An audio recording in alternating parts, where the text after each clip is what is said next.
selling out money, anything, ayy. Ooh, got the foot on the gas, pedal to the metal when I'm get to the back, ayy. Got the foot on the gas, pedal to the metal when the lane moving fast, ayy. Ayy, let them all cross. If they hate, then let them hate and make a bigger boss, ayy. What is up, ladies and gentlemen? We are back. We are live. It is the Freight Coach Podcast, the top podcast in transportation, coming to you guys every single weekday, 8:30 a.m. Pacific, 10:30 Central, to break down some industry headlines. But most importantly, you guys provide some actual insight into what you can do with all of this information. If this is your first time tuning in, welcome. This is the real side of freight, ladies and gentlemen. And I do say that before every single show. And what I mean by that is I only speak with transportation professionals, because at the end of the day, you guys, I want to talk to the right individuals who have done what you're looking to do or who are currently doing what you're trying to achieve. So you can take that information, apply it, utilize it, and see a meaningful difference in your business and your life. Happy Monday, everybody. I got a very special guest for you guys here today. Anytime you get an opportunity to talk to a company that has been in business for over 120 years, you want to jump on that, because you need to learn from an individual like that, and especially a company like that, because you don't make it that long because you don't know what you're doing by any stretch of the imagination. So with that being said, I want to welcome Bill Loupee on the show. He is with Ben B. Schwartz & Sons out of Detroit, Michigan. Ben, thank you so much Bill, thank you so much for taking the time to join me today. Absolutely. Thank you for having me. And I've seen your show take off, and I've seen you grinding. So I appreciate you having me. I'm excited to be here. No, man, I appreciate that. And, you know, it's funny to think, because it's like it's been over 5 years now since we started the show, 1,300 episodes later, and I still haven't deviated away from the topic at hand, which is transportation and all things out there, because dude, it's an ever evolving industry, and it's like there's so much information that's out there, and I think every niche is different, and that's why it's like I'm such a proponent of like choosing that niche and staying inside of that, because like we do open deck and heavy haul, right? Like I've done produce freight in the past. I know surface level information about it, but I have some of my friends who specialize in it, and we're talking two separate languages when it goes out there to do a lot of that. And we're going to jump into a lot of that here, Bill. But man, how'd you get your start in freight? What brought you into the industry? Well, I was actually in Texas, and I was playing minor pro hockey in Texas, and I was in Odessa, and the rink smelled like a rodeo, and they were like, Bill, you're going to sit this one out today, even though you're not injured. And I was walking around Odessa, and I realized it was probably time to get a real job. So I went up to Chicago. I had some buddies that worked at Coyote when Coyote was small, and we were up in Lake Forest. And so I spent 5 years at Coyote Logistics, starting as a carrier rep, working up to kind of a liaison between the carrier and the customer side. And then I managed some carrier groups there. And then after that, I spent 5 years working for a company called Sonwool Distribution in Buffalo, New York, that has an asset-based fleet that we grew during my time there, and a freight brokerage that we grew during my time there too. And they kind of do all things 3PL. They do warehousing and IT services and stuff like that, along with the transportation and brokerage. Mm-hmm. So what was it about getting onto the distribution side and the shipper side that you're on right now? What was appealing to that as opposed to staying inside? Or is there so many synergies? Because like you guys obviously have your own fleet, you're a distributor, you have is there a lot of similarities out there, Bill? Or was this like, I need to expand my overall experience in the industry? Yeah, I mean, I think it's both. Anybody who's a carrier rep, I think anywhere, knows like to be a good carrier rep, it's a grind. You're grinding all day if you want to be good at it. And I didn't know, just to be transparent, I didn't know if I had 30 years of that in the tank. And so, I felt like at some point it's probably a good idea for me to expand my horizons, make myself more marketable. And, if I have an opportunity to get on the shipper side and start applying some of the things that I've learned in transportation and brokerage, I would love to do that. That was part of it. And I think at the same time, it is what you mentioned. We're a produce company, yes, but we do not retail anything and we do not grow anything. So really what we are is a logistics company that happens to move produce from one place to another and do it well. Mm-hmm. What is it about this side of the industry, specifically about, distributing, that was kind of like an eye opener for you coming in, with all of your vast experience on the brokerage and asset side of things, now going over here, like, what was that biggest mindset shift that you think that you had to overcome? So I think it was, like especially during my time at Coyote, and I think probably, really all the time in freight brokerage, but it's a race to see who can win. It might be a race to see who can have the best new technology, who can be more efficient than somebody else. There's a separate argument to be had about how far it's appropriate to automate a lot of the things that are done in freight brokerage. And the thing that I guess there's a couple things there that where I had to have a mindset shift is, like, number one, the produce industry is very antiquated most places, and technology wise they are, I think, behind many industries. So you've got farmers and growers who are picking stuff out of the field to bring it to a shed, and their technology and desire for technology is just very limited. And in the wholesale distribution space, a lot of companies are still doing the things the same way they did in the 70s and 80s.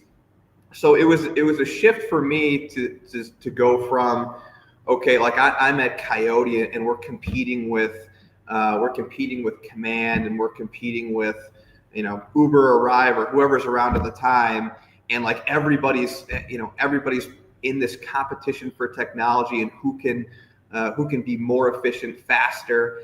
And this industry is not like that at all. It's like most companies are behind, and most companies don't care about the automation and efficiency approach. So I saw it as a huge opportunity because there's low-hanging fruit everywhere, and I can take a lot of the stuff that I know and apply it to what we do here. And then I think there was kind of like a second mental shift that had to occur too, because somebody like me, or I think a lot of operations people that have a little bit of my type of background, you want to automate everything that you can, right? Like that's your natural reaction is there's so much fat in this process, I'm going to take it out. I'm going to develop X, Y, and Z to do that.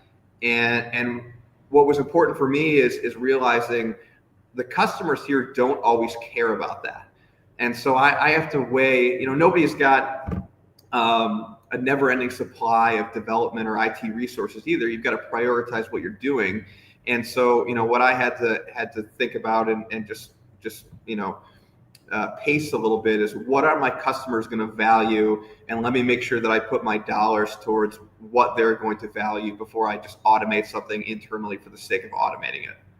I got a lot to unpack with what you're saying there, because I fundamentally align with you there, Bill, a lot. I think, like, there's a lot of automation, there's a lot of technology that is out there and that's available, but, like, I'm a firm believer that unless my customers are asking for that, I don't really see the need to implement it, at least from an external perspective. Like, internally, yes, we're looking, where can we automate? How can we implement a lot of this stuff to really streamline our operations, to remove a lot of the redundancies that are in there? But from, like, an external perspective, I have yet to come across a shipper who even cares about my tech stack at all. Like, they haven't even brought it up. And again, I know that there's a sector of the industry that is out there that is very tech focused and everything else. It's just in my side of the industry, I'm not really seeing it. I'm not opposed to investing in it. It's just when it comes about, because you're right there, Bill. Like, not everybody has an endless tech budget where you can put $50,000 a month into your technology spend and everything else, especially when there's no real demand that's coming from that.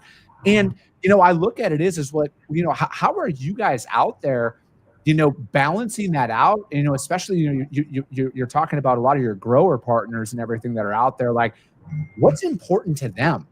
For those people out there who do a lot of produce freight, or they're thinking about doing a lot of produce freight, when you guys are partnering with growers, across the country, what's important to them? What are they coming to you specifically about how you can help their operations? Yeah, I mean, they want reach, and they want to be able to serve new markets. If let's say you're an up and coming grower in California, and and maybe you don't sell a lot into the Midwest, or maybe you hit Chicago and that's kind of like as far as you go. They want a company like ours to be able to get them into a lot of those retail sources that they can't, or outlets, I should say, that they can't get into by themselves. That might be like a 4 to 5 store retail chain, or that might be, a food service company that services Cleveland and Pittsburgh. And so I think that's where we add a lot of value. Is there's a ton of smaller retailers that aren't your national retail brands. They're not your Albertsons or your Kroger or your Meijer or your Roundy's. There are a ton of them, especially in a place like New York City or your larger metropolitan areas. And I think that's really become one of our best customer bases is that group of small to medium size retailers, and then the food service companies that are around the same size that service all the restaurants. So we give the growers reach in that regard. So is that like an internal decision you guys have to make on who you're going to go after and service from like a small to mid-sized growers perspective, or are you guys kind of out there working with everybody, but you guys find a lot more value in kind of like servicing that? I don't know, is it like a one farm location out there in Central Valley of California? I mean, it depends. It depends really on our customers, and then it kind of goes backwards from there. So like in Detroit, for example, we have a lot of 4 to 5 store high-end retail chains, and like small retail chains, I'm saying. And they are going to buy the fanciest product. They care about the price, but what they care much more about is having better quality than anybody else is doing what they're doing. So they're willing to pay for high-end stuff. Then we have another segment of our business that's food service, where they're not as quality driven and they're a little bit more price driven. And then we've got another segment of when we're serving those national retailers, like your Kroger, Meijer, Walmart, whoever it might be. They're calling us more on a shorts basis. So, hey, something happened where we're short on X product.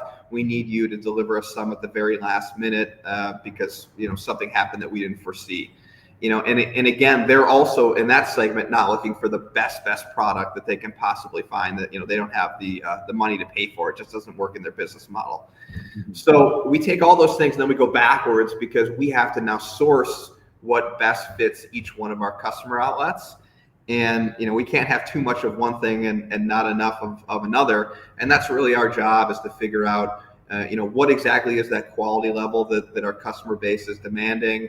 When do they need it? At what price point? And then we go and we source it and we try to have it year round. Which growing seasons are not year round, but it's our job to figure out where that stuff grows year round.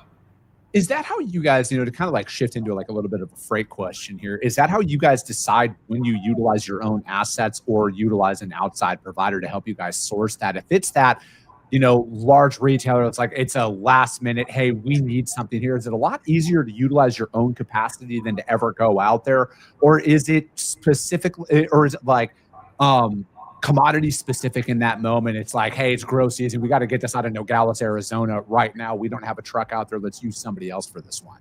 When we're delivering to our customers and it's time sensitive, you're 100% right. It's so much easier to use our own equipment because of the control factor. Sometimes it's a little bit more expensive, mostly because we're deadheading our guys back from all these deliveries throughout the Midwest. But it's so much easier to control the whole process. I know when the driver is getting to the terminal.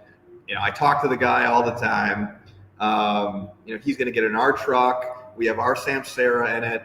We can communicate with the customer and give them updates whenever we need to. And so that's how we can offer that higher level of customer service, but it requires us to use our own equipment. I think it's interesting when we've tried to, we bring in all this product from California or Nogales or Florida, Georgia, or the East Coast, all these produce growing regions and ports all the time. And in those situations, we're almost always hiring out to a third party carrier, whether it's a broker or an asset based provider. And they can't, most of the time, they just can't offer us the level of detailed information and timeliness that we need. Everybody says they can, but there's so much stuff shifting around. So like, back to your original question, like if I had my choice, it would be all our own equipment that's loading out there too. Yeah. But now we're talking about sending our equipment all across the country, and we're to do that, we would put a whole bunch of effort into basically becoming a trucking company. And I don't want to put effort into that. I want to be a produce wholesale company and not a trucking company. So you brought up everybody offers the timeliness and the communication and all of that stuff out there. What's one of the biggest things that you wish transportation providers would almost lead in with when it comes to we'll start at like the solicitation phase of things, Bill, because again, anybody who's listening to this will be like, oh, of course you're going to say this, Chris. I almost bring in the perspective of what I can't do right away, because again, we're full truckload, partial truckload, open deck. That's it. And again, there's a lot of prospecting calls that I make where I don't know. It's like a 50-50 shot if they use a dry van or a flatbed for it. But that's my job to find that out. And that's what I'm really leading in with. I almost gamify it, Bill, where a disqualifying a prospect is just as much as a win is qualifying a prospect, in my opinion, out there. So what are some of those things you wish providers would lead in with? Yeah, I mean, you gain so much credibility, I think, doing what you're talking about. I think the worst ones are the guys who come and they say, we've got cheap rates and we've got capacity everywhere. Oh, okay. I mean, no, you don't. So, it's just, I think that if somebody comes to the table and does something similar to what you're talking about, here's what we can't do, and here's where we're really good. That definitely adds some credibility to that person in the conversation. And I like the approach a lot more where somebody takes a minute to learn something about the industry. If somebody comes to the table and figures out, okay, here's where produce ships out of most of the year, and then maybe take 2 more seconds and look at, okay, where is capacity a little bit drier in those areas, or offer something like a drop trailer scenario. And if somebody comes to us and says, hey, we've got I don't know, 5 trucks a day in Nogales, Arizona, and if you want us to drop trailers at your facility, we can do that. We can figure out a way to do that. I want to have that conversation. I want to have that conversation 100 times more than the person who says, I've got capacity everywhere and I've got cheap rates. Or even, the other one I don't like is the one who comes to the table and they're like, hey, tell me about your pain points. I don't really want to do that either. So yeah, I think that's the best approach, is learn something about the industry and be honest about where you're good and where you're not. And then we can have a real conversation about if it's a fit or not. If you had to guess, what percentage of outreach is on the ones you don't want to see? Is it way more common to see somebody who leads on, oh, we got the cheapest trucks, we're everywhere, we're the best at everything, as opposed to the one who's clearly a subject matter expert in produce freight? The bad ones are 96% of it, I would say. And I don't know, I don't know if that's because it's a young industry. I don't know if that's because there's a lot of turnover. I'm not sure why it is that way, but yeah. So I know there's a lot of smart people that work in this industry. I would think that there would be, sales leaders out there who are coaching most people to not do that. Yeah. How would you advocate for somebody to stand out in a crowd like that then, Bill? Because, from my perspective, I can tell, especially later in the day or later in the week, just another one of you tonality comes out in your voice and the voice on people on the other end of the phone. And again, I don't take this stuff personally, right? I know it's not Chris Jolly, the man that you're upset with. I know it's just the 50 other people who clearly talk over you and everything. And I get all of that. And I think the sales landscape has really changed out there. And I'd love to get your perspective on your side, on what you guys do selling out to your guys' customer, right? Because I think from my perspective, I wish more sales reps understood that your customer has a customer more times than not. And it's that trickle down effect of where the lapse in communication and delays affects their business, right? Like that affects your guys' direct customers out there. So it's like, what's some of those things like, what are some of those, I don't want to call it a tactic, but like a way that somebody can like actually cut through the noise? Is it that follow-up, respectful follow-up, or, what does that look like from your seat? I think the way that we solicit customers, I think it's easier for us because the pool of prospects out there is way smaller, first of all. So we take a lot more time to think about the approach to each one of those customers and where we might be able to actually add some value.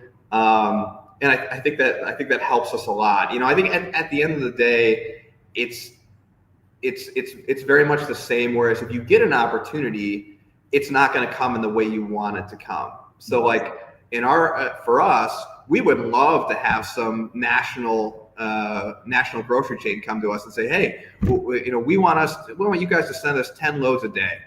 Fantastic. Yeah, great. But it never happens that way. It's always like, 7 p.m. on Friday when there's a holiday the next day and they want something that's like a 30-line order that's going to have 5 cases of each thing, and you got to like call in guys from their houses to come pick state and load it, and everybody's mad, and that's kind of an extreme example, but the opportunities don't come in an easy way. It's always hard in the beginning, and I think that's probably very similar. But cutting through the noise, I think, in my opinion, people think, emails don't work. Nobody ever responds. Calls don't work. It's hard to get through to people. And I don't think you have a whole lot of a choice. I think leveraging your network to get a warm intro is always better. I think if you can go and visit people on site, it's always better. You might not have the travel budget to get that. To do that, I get it. I think maybe picking an industry and going to a lot of the industry shows where there's not a lot of transportation providers, that also is a way to separate yourself and, hang out, go to, I don't know why a lot of transportation companies don't go, but like the International Fresh Produce Association has an annual global show that has 20,000 people that attend, and there are tons of shippers there. And go to the bar at one of those. Spend the money on a flight to do it. And so I don't know. I think it's not a great answer to your question. I think it's difficult to cut through all the noise, but I still think researching the industry and coming to the table with a potential solution out of the gate as an educated person is always going to get you further than just mass solicitation.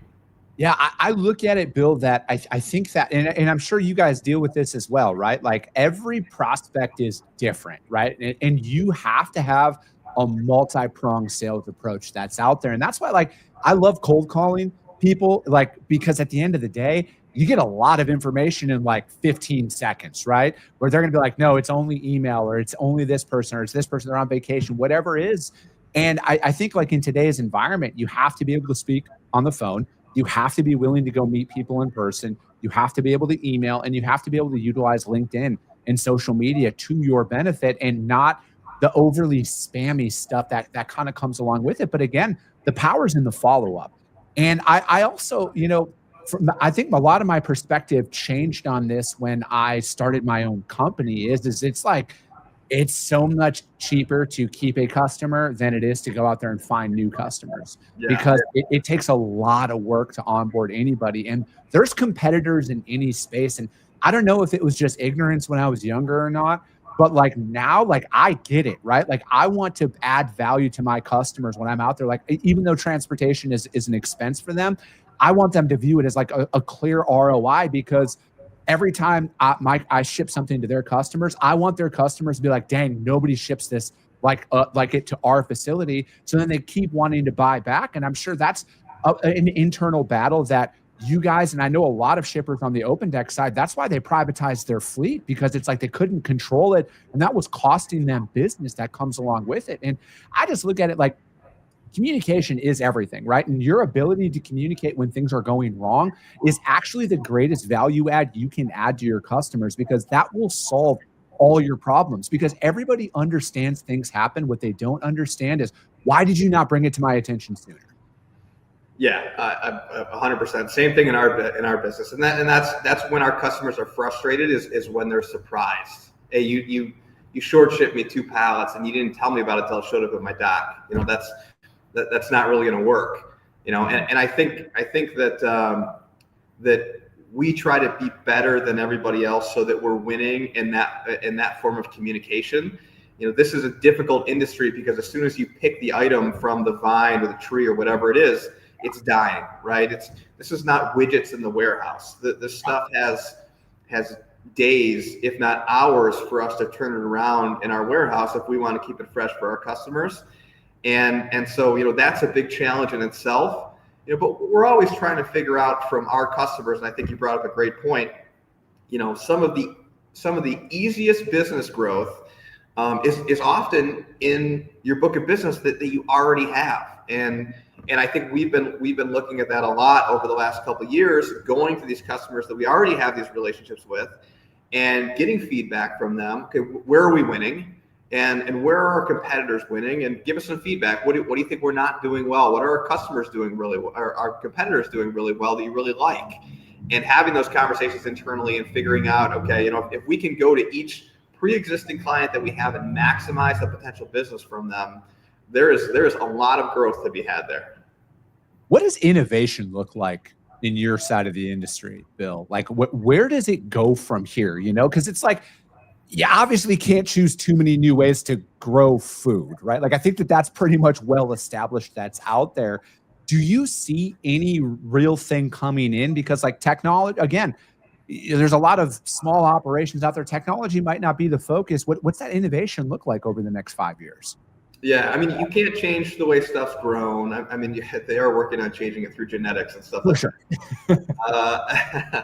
I think one thing that kind of interests me right now, there's a couple people in the International Fresh Produce Association that I've had some conversations with, where they're working on an initiative called Supply Chain of the Future that is specific to produce.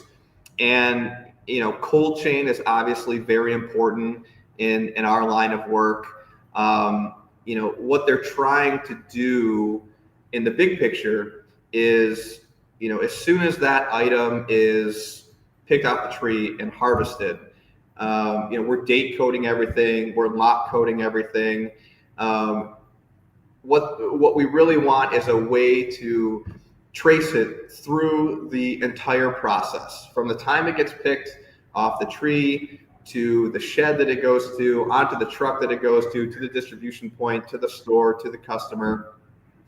And be able to track primarily shelf life, because shrink is a massive issue in our industry. I don't remember what the actual stat is, but it's something to the effect of 40 or 50% or something massive. Yeah. Of our food supply, our fresh food supply, is wasted somewhere in the equation. And so if we can decrease that waste, obviously we have so much more supply, we can feed so many more people, we can drive down prices, we can make it more affordable for fresh.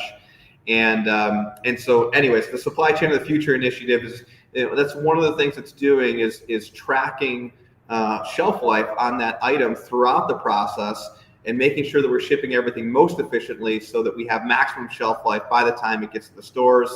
And then we've got a lot of tools out there where we're also trying to maintain cold chain, being able to spot issues as they come out in transit, and then being able to, for example, on a very simple level, call the driver, have him check his reefer unit, what's going on, instead of having him drive for 2 days and then opening up the doors and you've got, an entire wasted load. So I'd say those things are a couple initiatives that I think would move the ball forward.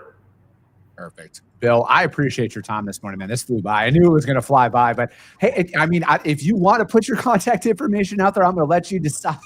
But if you don't, no worries at all, man. Like, I don't want to have your inbox blown up by a bunch of those DMs that you're talking about. Well, I think anybody who takes a little bit of time to research the industry will be able to find either my contact or our transportation team's contact information, and that would be they can figure it out for themselves. Perfect. Bill, thank you so much for your time. That is going to be it for today, ladies and gentlemen. As always, if you got value in what you heard, subscribe to the show, you guys. And if you're feeling ambitious, rank that show on iTunes and Spotify, because if you see value, your network's going to see it as well. I appreciate you guys. I love you guys. And we'll be talking to you soon.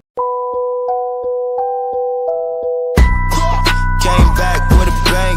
Window down, yelling out money, anything. Ayy, ooh, got the foot on the gas.